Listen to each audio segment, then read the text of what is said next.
Hello dear students, तो कैसे हो आप सब। आज हम पढ़ने वाले क्लास 12 फिजिकल एजुकेशन का जो आपका यूनिट नंबर 3 है, यानी चैप्टर नंबर 3 है योगा एंड लाइफस्टाइल, योग और जीवन शैली की। इससे पहले हम जो इसकी जो फर्स्ट एंड सेकेंड यूनिट वो कंप्लीट कर चुके हैं। ये आपकी थर्ड यूनिट है। तो इसमें हम कौन कौन से टॉपिक पढ़ने वाले इस यूनिट में, इसमें पढ़ने वाले हैं योग आसनों द्वारा रोगों से बचाव के उपाय, कि जो हम आसन करते हैं उसके द्वारा हम रोगों से बचाव कैसे कर सकते हैं। तो मेनली इसमें आपके 4 टाइप के रोग दिए हुए हैं: मोटापा, मधुमेह, अस्थमा और उच्च रक्तचाप, यानी जो ओबेसिटी होती है, मधुमेह, शुगर और asthma and high blood pressure. इनके लिए कौन कौन से आसन दिए गए हैं जिसकी हेल्प से आप क्या कर सकते हैं, रोगों से बचाव कर सकते हैं। तो स्टार्ट करते हैं आज की वीडियो। तो सबसे पहले जानते हैं योग का अर्थ, कि what is the meaning of yoga. तो योग एक प्राचीन भारतीय जीवन पद्धति है जिसमें शरीर, मन और आत्मा को एक साथ लाने का काम होता है। ठीक है स्टूडेंट्स, कि आप योग के द्वारा अपने मस्तिष्क, अपने शरीर और अपनी आत्मा को एक साथ लाने का काम होता है। योग के माध्यम से शरीर, मन और मस्तिष्क को पूर्ण रूप से स्वस्थ किया जा सकता है। जो वेद व्यास जी थे उन्होंने क्या कहा है कि योग समाधि है, कि योग एक मेडिटेशन है। अब पढ़ते हैं रोग निवारक के रूप में आसन, कि योग आसन शरीर के प्रत्येक अंग को लचीला एवं फुर्तीला बनाते हैं। कि योग की हेल्प से आप अपने शरीर के प्रत्येक अंग को लचीला एवं फुर्तीला बना सकते हैं। योग आसन से बुद्धि तेज होती है और शरीर निरोग होता है। आसनों से मांसपेशियों की सुडौलता के साथ साथ पूरे तन और मन में शक्ति और स्फूर्ति का एहसास होता है, जो कि सभी हड्डियों, जोड़ों की कार्यक्षमता बढ़ाने का परिणाम है।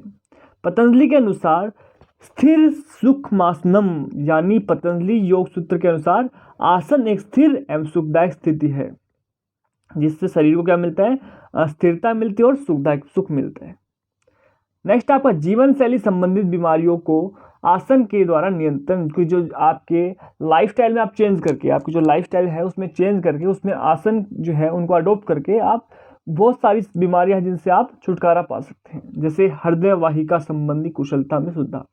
ठीक है, जो आपका हृदय वाहिका, यानी जो आपकी ब्लड जो आप सर्कुलेशन है उससे जो संबंधित जो आपकी बीमारियां होती हैं उससे आप सुधार पा सकते हैं।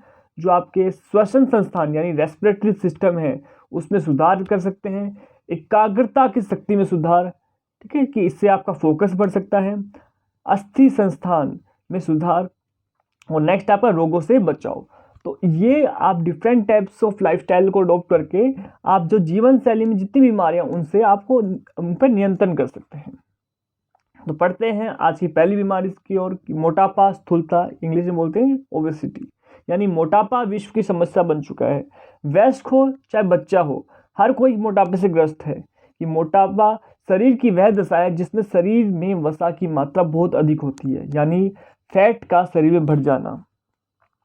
तो क्या है स्टूडेंट्स, जब व्यक्ति का आदर्श भार, की जो व्यक्ति का आदर्श भार होता है उसमें 20% या इससे अधिक हो जाए, मतलब उसका जो BMI होता है, हमने जो लास्ट चैप्टर पढ़ा था कि बॉडी मास इंडेक्स होता है, कि बॉडी मास इंडेक्स यदि 30 या उससे ज़्यादा हो तो व्यक्ति का भार क्या होता है, मोटापे में आता है। ठीक है, 25 से 29 के बीच में हो तो उसका भार अधिक है पर वो मोटापा नहीं है, और जो आदर्श BMI है वो है 25। तो BMI की हेल्प से आप भी आदर्श भार को निकाल सकते हैं। तो मुख्य कारण क्या है, मोटापे के मुख्य कारण क्या होते हैं, जैसे कि आप जान सकते हैं जो फास्ट फूड खाते हैं हम, जो हमारी खाने पीने की जो आदतें हैं, गलत आदतें हैं, उसकी वजह से निष्क्रिय जीवन शैली, पाचन प्रणाली का बिगड़ना, इसकी वजह से क्या है, मोटापा आ जाता है।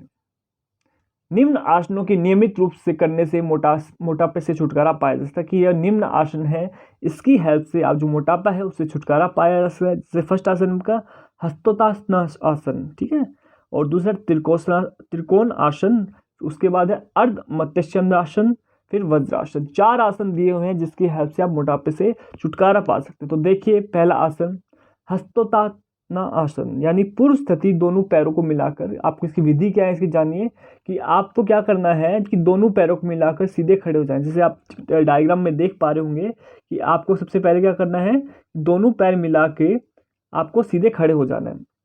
ठीक है, उसके बाद क्या करना है, अपनी हाथों की हथेलियां आकाश की ओर उंगलियों को परस्पर फंसाते हुए ऊपर की तरह ताने, और उसके बाद करना हाथ व कानों से सटे रहे, जो अपने हाथ है वो कानों से सटे रहे, मतलब टच होने चाहिए। श्वास लेते हुए अपनी कमर से राइट साइड में 5 से 10 सेकंड, ठीक है, 5 सेकंड तक बैंड करें। फिर उसके बाद आपको सांस छोड़ते हुए फिर मध्य अवस्था में आ जाना, जो पहली सेकंड अवस्था दिखाई हुई इस डायग्राम में। फिर उसके बाद आप वो दूसरी डायरेक्शन में आप कर सकते हैं। इससे क्या हो सकता है, इस आसन से क्या होगा, जो बच्चों के कद में वृद्धि होती है, जो हाइट होती है उसमें इंक्रीज हो सकता है। उदार विकार के लिए उपयोगी, उदर विकार सॉरी, ठीक है, इसका जो आपका मिसप्रिंट हुआ है, उदर विकास, उदर होता है पेट में जो विकार होते हैं उन संबंधी, जैसे गैस का होना, ये सब किससे आप इस आसन से उसको छुटकारा पा सकते हैं। कमर की चर्बी जो मोटापे का कारण होती है, जो कमर में चर्बी होती है, उससे भी आपको छुटकारा मिल सकता है। ठीक है स्टूडेंट्स, नेक्स्ट है आपका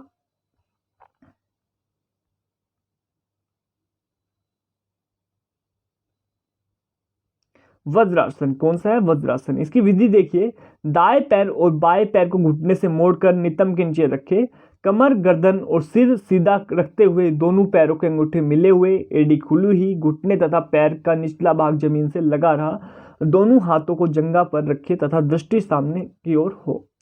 इसके लाभ क्या क्या है, यह आसन ध्यानात्मक आसन है कि ध्यान लगा सकते हैं इस आसन में। इससे भोजन पश्चात भी किया जा सकता है कि खाने के बाद भी इस आसन को कर सकते हैं। और इसके अभ्यास से पाचन संस्थान पर प्रभाव पड़ता है, जो हमारा डाइजेस्टिव सिस्टम है, जिससे हमारा खाना डाइजेस्ट होता है, उस पर क्या इसका प्रभाव पड़ता है। उपाच्य मतलब आधा जो आप भोजन जो पूर्ण से आप सब पचता नहीं है, और मेटाबॉलिज्म प्रक्रिया वो ठीक हो जाती है, जो बॉडी का मेटाबॉलिज्म होता है वो ठीक हो जाता है। इसके बाद है अर्ध मत्स्येंद्र आसन की, इसका नाम क्या है, जो अर्ध मत्स्येंद्र ऋषि थे उनके नाम से इसका नाम पड़ा है। तो इसमें क्या होता है, दोनों पैर को सीधे करके बैठे, दाएं पैर के घुटने को मोड़ते हुए एडी बाएं पैर को मोड़े, जैसे आप चित्र में देख पा रहे हैं। ठीक है, इसकी हेल्प से आप ये आसन कर सकते हैं। उसके बाद क्या करना, बाएं पैर को मोड़े और बाई एडी को दाएं घुटने के ऊपर से ले जाकर उसके पास दाएं घुटने के साथ बाई एडी का पंजा जमा दें। ठीक है, बाया घुटना छाती के समीप लगा रहे। अब इस आसन को पैरों की स्थिति में बदलकर पुनः दोहराएं। ठीक है, तो स्टूडेंट्स मैं अगर इसको विधि बताऊंगा तो ये वीडियो काफ़ी लंबी हो जाएगी, तो मैं एक काम करूंगा, इसकी अच्छी सी आपको पीडीएफ आपको डिस्क्रिप्शन बॉक्स में दे दूंगा, तो आप वो पूरी की पूरी पीडीएफ वहाँ से डाउनलोड कर सकते हैं, जिसमें आपके एमसीक्यूज क्वेश्चंस और जो आपके 5 मार्क्स क्वेश्चन वो आपको इसमें मिल जाएंगे, जो आपको पीडीएफ में डिस्क्रिप्शन बॉक्स में दूंगा। सो हम जो आसन की जो आगे पढ़ेंगे उसकी जो विधि को हम जो लाइटली पढ़ेंगे, हल्के में पढ़ेंगे, जल्दबाजी में पढ़ेंगे, उसको आप डिटेल में पढ़ना चाहो तो आप डिस्क्रिप्शन में जाके उस पीडीएफ को डाउनलोड करके पढ़ सकते हैं। नेक्स्ट आपका कि मोटापे लाभ क्या है इस आसन के, इससे आपका मोटापा दूर होता है, रीढ़ की हड्डी मजबूत बनती है, नाड़ियों को लाभ पहुंचता है, और सिर का जो माइग्रेन होता है, माइग्रेन पेन होता है, वो दूर हो सकता है। अगला है हमारा त्रिकोण आसन। दोनों पैरों को मिलाकर सीधे खड़े हो जाइए। सबसे पहले पूर्व स्थिति है इसमें कि सबसे पहले आपको दोनों पैरों को मिलाकर सीधा खड़ा हो जाना है। उसके बाद क्या करना है कि दोनों पैरों के बीच 3 से 4 फुट का अंतर ले, जैसे आपको फोटो में देख पा रहे हो कि 3 से 4 फुट का पैरों के बीच में अंतर है। फिर श्वास भरते हुए बाएं हाथ को कान से लगाते हुए सीधा करें, और उसके बाद श्वास निकालते हुए दाहिनी ओर झुक जाएं और दाएं हाथ से पैर के अंगूठे को स्पर्श करें। श्वास भरते हुए सीधे होकर हाथ बदलकर बाई ओर झुके। ठीक है, इस प्रकार वो आप दूसरे हैंड की ओर इस आसन को कर सकते हैं। आप इसको बदल बदल कर सकते हैं, पहले राइट तरफ से फिर लेफ्ट साइड से। इस आसन से क्या होता है कि जो कमर लचीली होगी, जो अनावश्यक चर्बी होती है वो कम हो जाती है। नेक्स्ट जो आपकी प्रॉब्लम बीमारी है, कौन सी बीमारी है आपकी, मधुमेह यानी शुगर। मधुमेह एक खतरनाक बीमारी है। मधुमेह एक ऐसी बीमारी है जो हमारे शरीर के रक्त में शुगर का स्तर बढ़ा देती है, कि जो ब्लड में आपका जो शुगर लेवल है वो इंक्रीज हो जाता है। यानी रक्त में शुगर का स्तर नियंत्रित करने के लिए इंसुलिन नामक हार्मोन का प्रयोग किया जाता है, कि आपका पैनक्रियाज होता है, ठीक है, वो पैनक्रियाज क्या करता है, आपका इंसुलिन हार्मोन क्रिएट करता है। पर जो आपका इंसुलिन जो हार्मोन की कमी होने की वजह से, ठीक है, तो वो आपका शुगर लेवल बढ़ जाएगा। इसलिए क्या होता है कि जिन लोगों को शुगर होते हैं तो उनको इंसुलिन नामक जो आपका हार्मोन है उसके लिए इंजेक्शन भी लगाए जाते हैं। इंसुलिन के जो आपके इंजेक्शन आते हैं वो लगते हैं। तो मधुमेह के कारण व्यक्ति को थकावट, पेशाब करने की आवश्यकता बार बार महसूस करना, हाथ पैरों का सुन्न हो जाना, शरीर का भार अत्यधिक कम या अधिक हो जाना, किसी केस में किसी का भार अधिक हो जाता है और किसी का भार इसमें कम हो जाता है। तो घावों का न भरना, कि जो घाव होती है, जो चोट लग जाती है वो जल्दी से नहीं भर पाती, मधुमेह के सामान्य लक्षण होते हैं। तो इसमें कौन कौन से आसन है जिसके हेल्प से आप जो मधुमेह को आप कंप्लीटली ख़त्म नहीं कर सकते। याद रखिए कि जो आप इन आसन का प्रयोग करते हैं आप मधुमेह को कंप्लीटली ख़त्म नहीं कर सकते बल्कि उस पर नियंत्रण पा सकते हैं। तो आपका आसन इसमें भुजंग आसन, ठीक है, भुजंग आसन भी आपका सिंपल आसन है। उसके बाद आपका अर्ध मत्स्यांगासन जो आप पहले भी पढ़ चुके हैं, जो मोटापे को भी कम करता है। उसके बाद पवन मुक्त आसन, फिर है पश्चिमोत्तासन, ठीक है। उसके बाद जो आपका फोर्थ लिया हुआ है क्या है, पश्चिमोत्तानासन, ठीक है।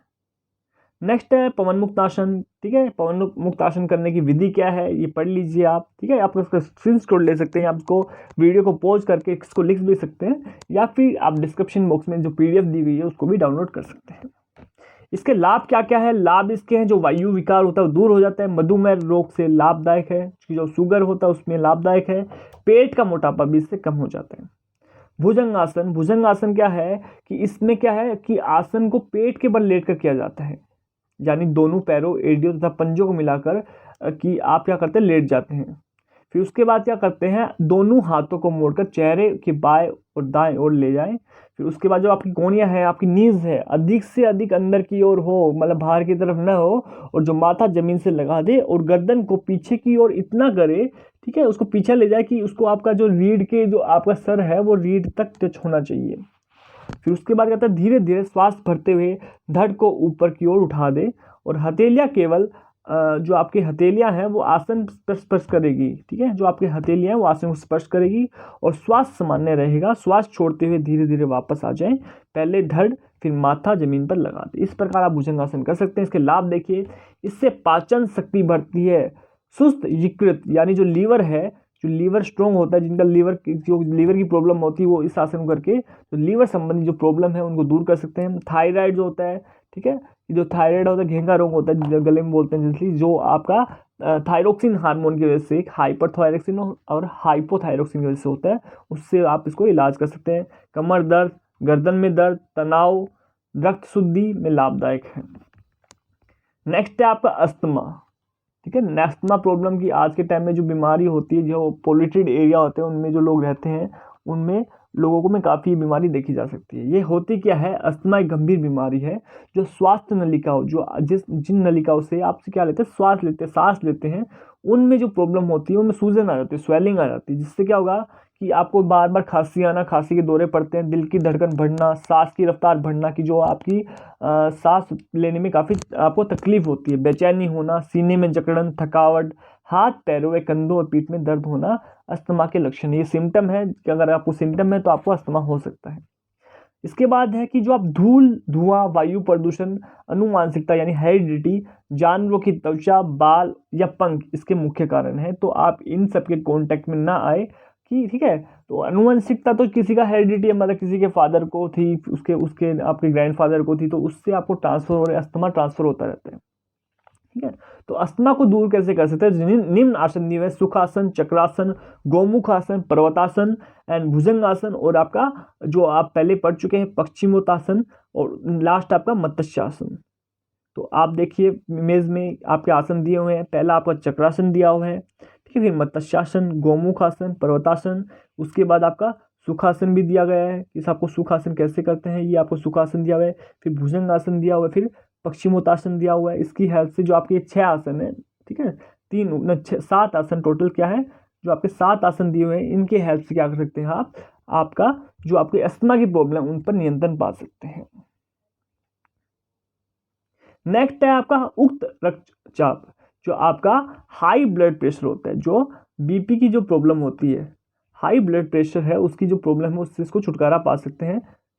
ओके, तो इस बीमारी में क्या होता है, धमनियाँ होती है, जो आर्टरीज होती है, जो सिराएं होती है, जो वेन्स होती है, यानी जो मेनली बोले अरोटा में जो आपका जो ब्लड सर्कुलेशन है उसमें जो आपकी वजह से ब्लड सर्कुलेशन क्या होता है, तेज हो जाता है। तो इसमें क्या होता है, जब हृदय संकुचन करता है, मतलब जब आपका हृदय जो दिल है वो धड़कता है, तो क्या होता है, रक्त वाहिनियाँ रक्त का थक्का लगाता है, तो उससे क्या ब्लड सर्कुलेशन होता है आपका। परिणाम स्वरूप धमनियाँ रक्त का दबाव बढ़ता है कि जैसे जैसे आपका हार्ट पंप करेगा उसके अकॉर्डिंग है जो रक्त का सर्कुलेशन है वो बढ़ते चला जाता है। इस दबाव को सिस्टोलिक रक्त दबाव कहा जाता है, और जो हृदय की 2 धड़कनों के बीच जो मध्य वाला दबाव है उसे डायस्टोलिक रक्त दबाव कहा जाता है। अब जो रक्त दबाव के दोनों नंबरों को mm, ठीक है, HG यूनिट जब मतलब मिलीलीटर मरकरी से मापा जाता है। जो HG है वो एटॉमिक नंबर है मरकरी का, तो मिलीलीटर मरकरी के नाम से नंबर नापा जाता है। यानी एक वयस्क इंसान में 120, ठीक है, /80 mm और HG माना जाता है कि जो आपका ये जो ब्लड प्रेशर ये आपका BP लेवल है ये सामान्य है। यदि 140/90 हो जाए तो आपको हाई ब्लड प्रेशर की शिकायत है। तो जानिए कौन कौन से ऐसे उपाय है जिसकी मदद से, जो कौन कौन से आसन है जिसकी हेल्प से आप जो आपका हाई ब्लड प्रेशर है उस पर नियंत्रण पा सकते हैं।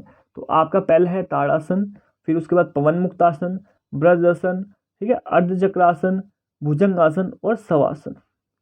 ये जो आसन है इसकी हेल्प से क्या कर सकते हैं आप, जो आपके उस समस्या है हाई ब्लड प्रेशर की उस पर नियंत्रण पा सकते हैं। तो पहला आसन ताड़ासन, इसके जो स्टेप दे रखे हैं कि आपको पहले सीधे खड़े हो जाना है, फिर अपने हाथों की हथेलियों को मिलाते हुए मतलब उंगलियों को आपस में फंसाते हुए ऊपर आसमान की ओर खींचिए, फिर आपको सिर पर रखिए। इसकी हेल्प से आप ताड़ासन कर सकते हैं। उसके बाद आप पवन मुक्तासन है, ये हम ऑलरेडी पढ़ चुके हैं। ब्रजासन भी ऑलरेडी पढ़ चुके हैं। अर्धचक्रासन की जो आप चक्र आसन करते हैं उसको पूर्ण रूप से न करके उसको आधा करके आप क्या कर सकते हैं, ये अर्धचक्रासन होता है। भुजंगासन भी आपका पढ़ चुका है। और लास्ट तक शव आसन है जो विश्राम आसन है लास्ट का, ठीक है, जिससे आपको मस्तिष्क को काफ़ी शांति मिलती है, ठीक है, जो आपका ब्लड प्रेशर है वो नॉर्मल आ जाता है। ये सब आसन की हेल्प से आप क्या कर सकते हैं, आपका जो हाई ब्लड प्रेशर की प्रॉब्लम है उसको सोल्व कर सकते हैं या नियंत्रण पा सकते हैं। So that's all for all, ठीक है स्टूडेंट्स।